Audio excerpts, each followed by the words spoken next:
Hello everyone. My name is Zafirah Mohd and I'm from Universiti Sains Malaysia.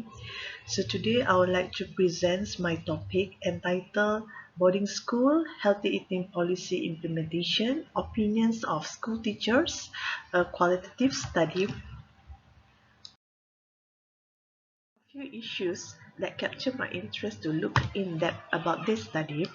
First, the adolescent obesity in Malaysia increased rate more than double from 2011 to 2015, with the age group 10 to 14 years old and 15 to 17 years old indicated 6.3% to 40.4% and 4.9% to 9.6% respectively. Secondly, there were a total of 23.9% of adolescents, which is obesity, recommending that nearly 1 in 4 adolescents are overweight or obese. And Malaysia was rated nearly 50% of its population being obese, the highest region in Southeast Asia regions, and it contribute to the highest absolute direct cost of total healthcare for overweight and obesity. And environmental changes are needed to influence the individual decision making on certain issues. Thus, policy SIM has the potential to achieve this purpose. Adolescents are relying on the environmental and social supports at various levels such as school and community, with the policy play an important role to prevent them from gaining excess weight. So due to the increased rate of adolescent obesity, which is show the numbers keep growing until now. So I think that it is very important that we need to look at what are actually how good actually the implementation of the policies regarding healthy eating can really be practiced at the school food service setting.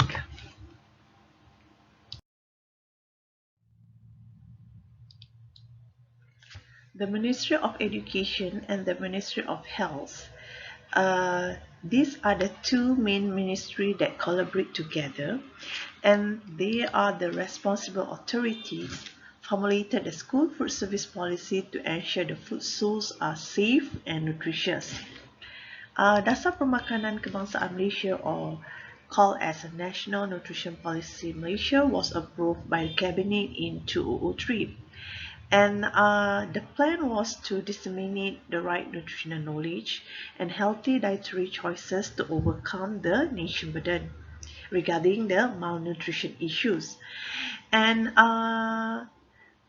as part of the National Nutrition Policy Malaysia, the healthy eating policy was developed in line with the MDG, the Malaysia Dietary Guideline, and Malaysian recommended nutritional intake to promote healthy eating targeted the school children.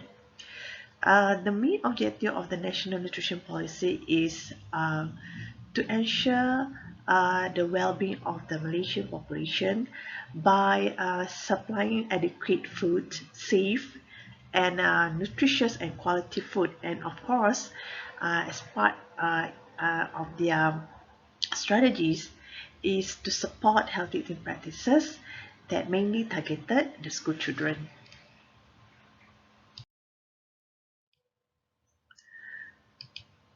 When we look at the education system in Malaysia, there's been two categories of schools, which is primary schools and secondary schools. Primary school consists of nationals and vernacular schools, while secondary schools it can be categorized as national schools, religious and vernacular school.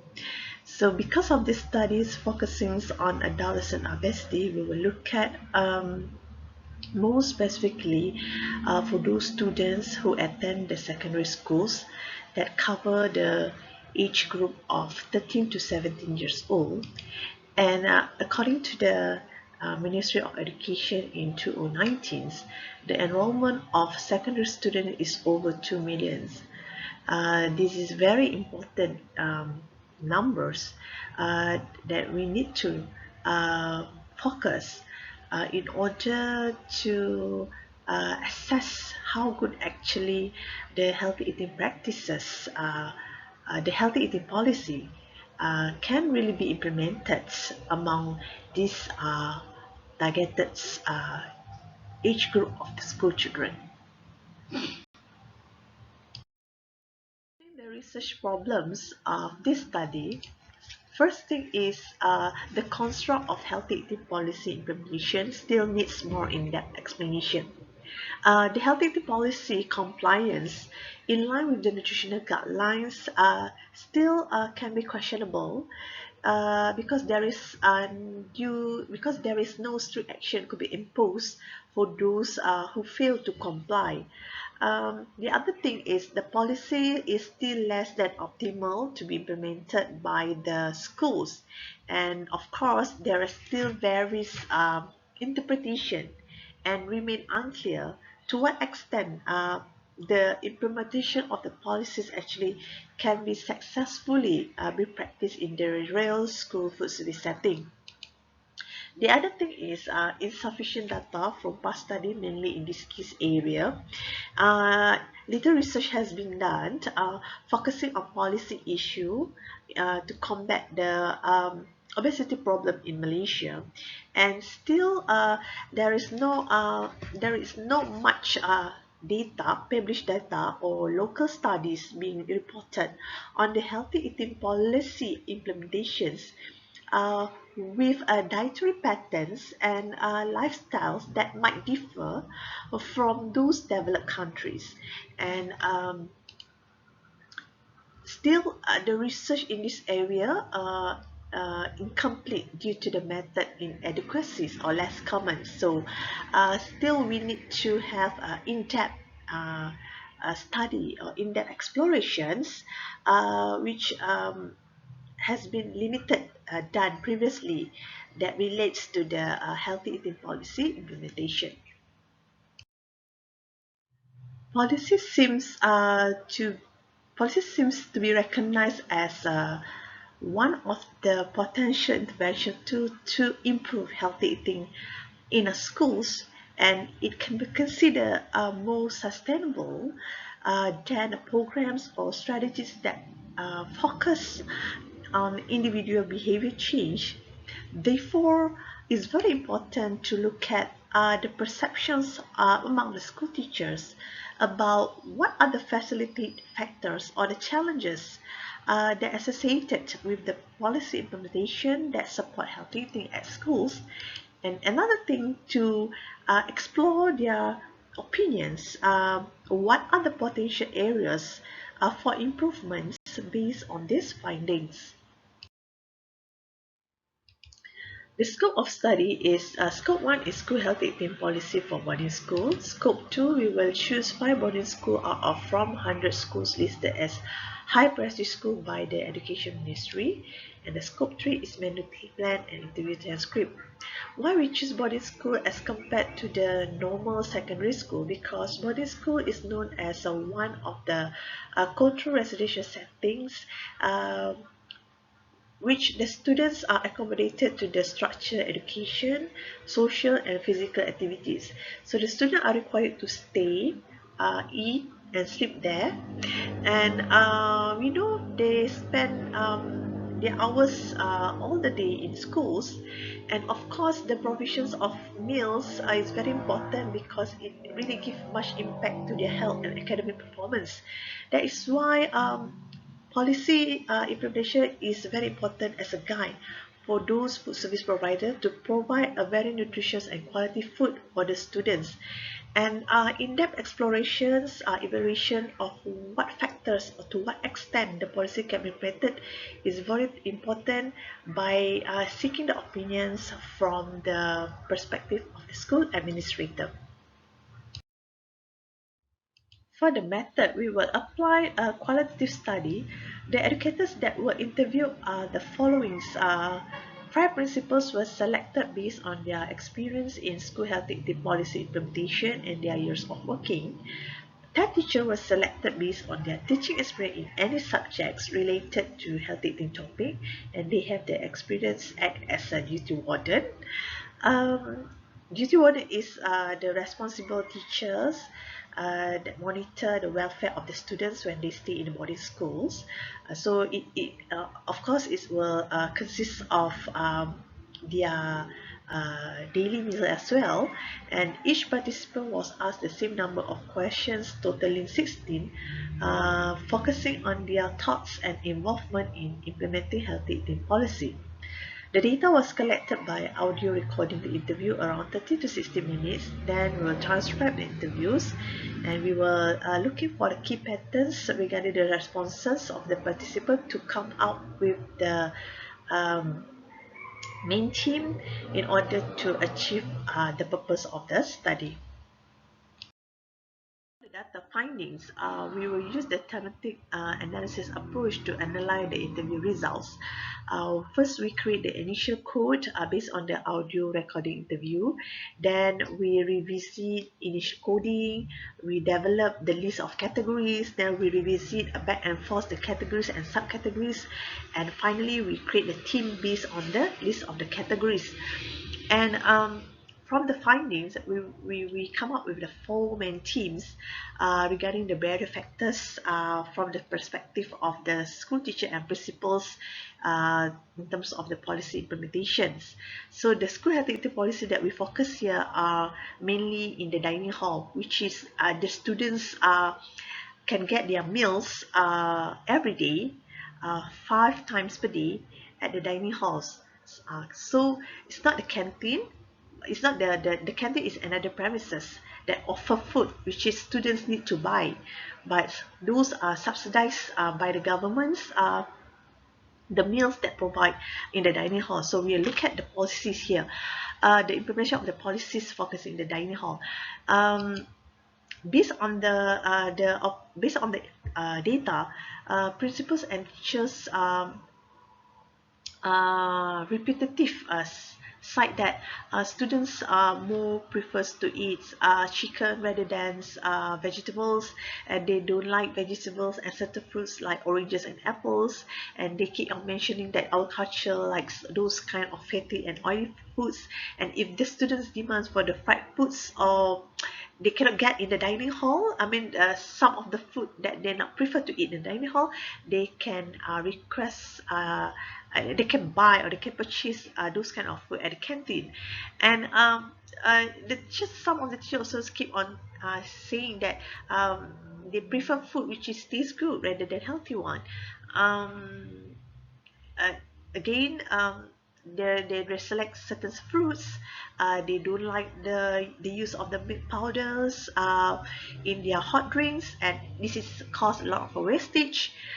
If the students have much money, they will prefer to eat at canteen rather than to eat in dining halls. The students do not like to eat fish because it tasteless, and some of them might not really eat fish frequently at home. It looks like the patient's meals. And most of the students like things like chicken nuggets, sausages, and supper menu like burgers. They really like very much. So we come up, the theme is students eating preferences, which most of the participants agree that student food choices are towards sweet, oily, fatty, and fried foods. So the preferences towards the vegetable, fruits, and protein intake like poultry and fish depends on the appearance, taste, cooking methods, presentation, and cultural factors. However, limited to availability and accessibility, unhealthy choices improve the dietary intake among the students. The second theme that we come up is the students' eating styles.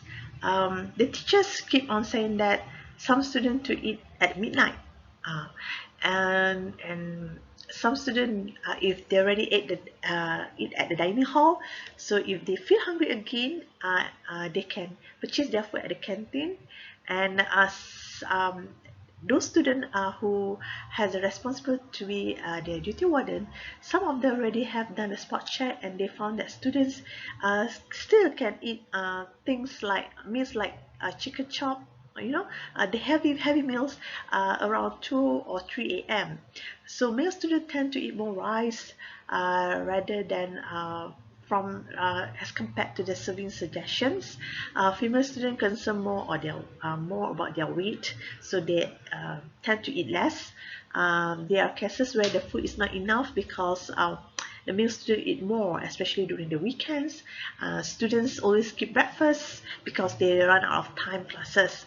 So apparently the participants agree that factors such as feel hungry frequently, eating at late night, demand heavy supper, breakfast skipping, skip eating, and eat more than suggested portion size are the repetitive views that inhibit the policy adoption into the practices. For the third theme, we come up with the theme unchanged menu selection.